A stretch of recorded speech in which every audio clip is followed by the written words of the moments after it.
Salve rapaziada, professor Basílio, canal Historiano, eu tô aqui para dar uma aula sobre o Império Romano, um período de mais de 500 anos na Antiguidade, em que a cidade-estado de Roma se impôs sobre todo o mundo antigo, especialmente sobre o Mediterrâneo. Rapaziada, pra gente entender o Império é importante relembrar um pouquinho da crise da República. Por que a República Romana toda poderosa entrou em crise? Justamente porque ela se expandiu e venceu. Rapaziada, quando Roma se expandiu, Roma conquistou territórios, Roma ficou grande, Roma conquistou escravos. Quando esses escravos chegaram em Roma, eles começaram a trabalhar na terra dos patrícios. E os plebeus ficaram sem trabalho e sem terra. Os plebeus foram para as cidades. E nós tínhamos uma massa de miseráveis numa cidade absolutamente rica. O que aconteceu? Briga. E nessa briga quem é que se fortaleceram? Os generais, os militares. Rapaziada, existe ali na República, no final da República, uma série de problemas, de disputas, tentativas de reforma agrária. E qual que é o resultado disso? Os patrícios concedem cada vez mais poderes aos militares, aos generais. E são estes generais que vão, no final da República, nesta crise da República, manter a ordem por meio de um controle rígido, militarizado e centralizado. Rapaziada, a República chega ao fim no século I a.C. Nós vamos ter o primeiro imperador, o senhor Augusto, sobrinho do Júlio César. Augusto vai estabelecer o quê? A Pax Romana. Rapaziada, o período do Império Romano é dividido em dois momentos. O Alto Império, estabilidade, riqueza, poder. E o Baixo Império, a crise. No Alto Império nós vamos ter a Pax Romana. O Augusto faz o quê? Augusto, primeiro imperador romano, o que ele faz? Ele vai colocar todo o exército romano nas fronteiras. Qual que é o objetivo? Primeiro, proteger a fronteira. Segundo, pegar todos os militares e tirar de Roma, para que ele, imperador, consiga manter o poder sem risco de insubordinações militares. Rapaziada, protegendo as fronteiras, Augusto resolve um primeiro problema, a instabilidade política e militar. Além disso, protege as fronteiras, garante o controle de Roma sobre todo o seu território. Além disso, o que Augusto faz? Política do pão e circo, distribuição de alimento para a plebe urbana e também constituição de jogos, de lutas de gladiadores, para que a plebe possa ficar ali divertida, ela possa ficar feliz e ela pare de encher o saco e reivindicar terras, direitos, etc. É uma política de acalmar, é uma política de alienar, é uma política de manter o controle sobre a plebe. Rapaziada, este período do Alto Império é marcado por um cosmopolitismo. O que é isso? O grande Império Romano se torna literalmente uma avenida. As pessoas circulam pelo Império, as pessoas conversam em diferentes idiomas. Roma é uma capital cosmopolita, todas as estradas ligam a Roma. Nós temos debates filosóficos, artísticos, nós temos uma vida urbana. Rapaziada, Roma é um centro plural, cosmopolita e vai pouco a pouco assimilando uma série de culturas diferentes.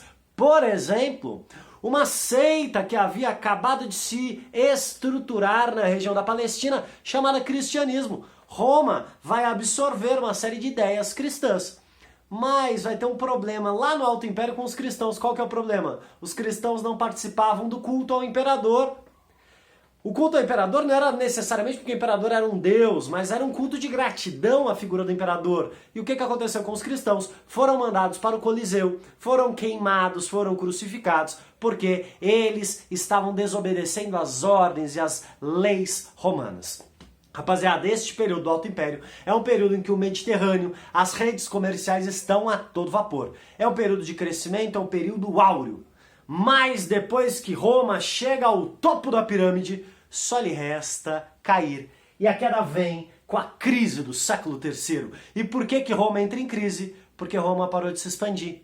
Se Roma parou de se expandir, Roma parou de ter escravos. Se Roma parou de ter escravos, nós vamos ter uma queda na produção. Se nós temos uma queda na produção, sabe o que acontece? Inflação, o preço sobe, falta comida, pessoas morrem de fome. Este contexto de subnutrição gera o espraiamento de epidemias. Então as pessoas estão morrendo de fome, estão morrendo de doenças, e isso vai trazer instabilidade política. Além da fome, nós teremos uma anarquia militar.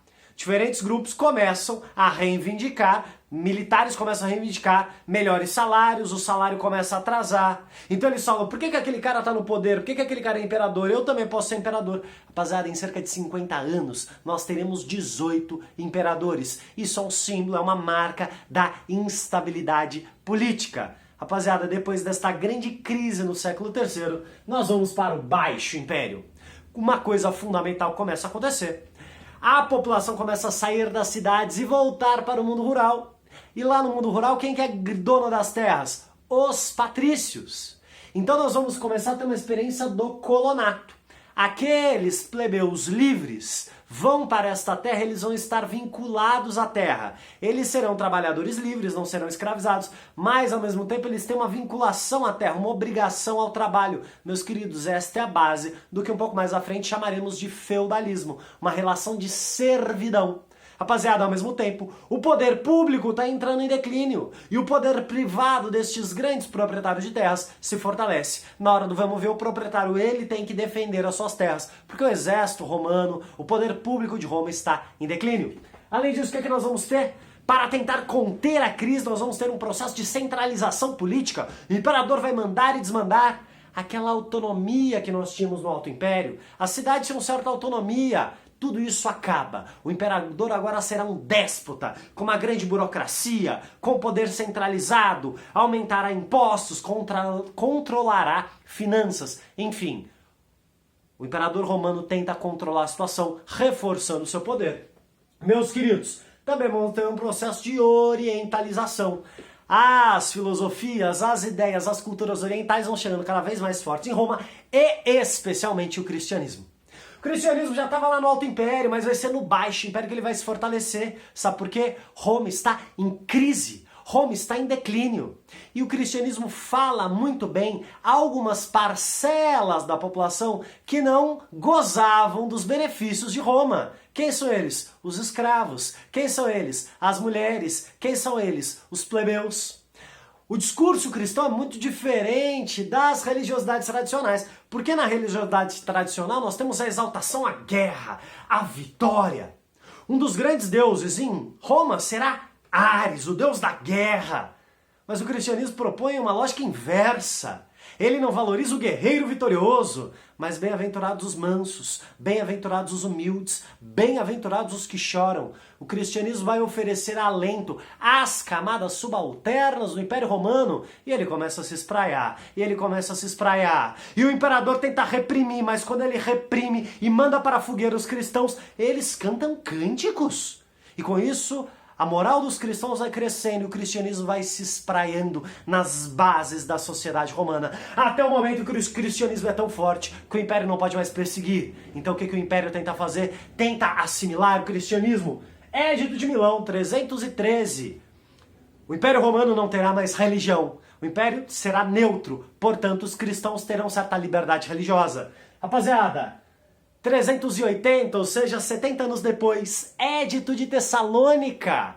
O cristianismo será a religião oficial do império e todas as outras religiões estão banidas. Rapaziada, os cristãos se fortalecem e eles se institucionalizam. Agora nós teremos uma clericalização, teremos uma estrutura religiosa, teremos os bispos e as autoridades religiosas com o poder político. Aquela elite política romana, aquela burocracia romana começa a adentrar dentro das instituições religiosas. Rapaziada, para também melhor controlar o império, nós teremos em 395 a divisão do império. Teodósio vai dividir o império entre Roma e Constantinopla. Império Romano do Ocidente com sede em Roma. Império Romano do Oriente com sede em Constantinopla. Divide para melhor controlar. Isso é muito importante, porque o império que entrará em crise será o do Ocidente. O Oriente permanece de pé por mais 1000 anos, será o chamado Império Bizantino. Rapaziada, além disso, o que começa a acontecer?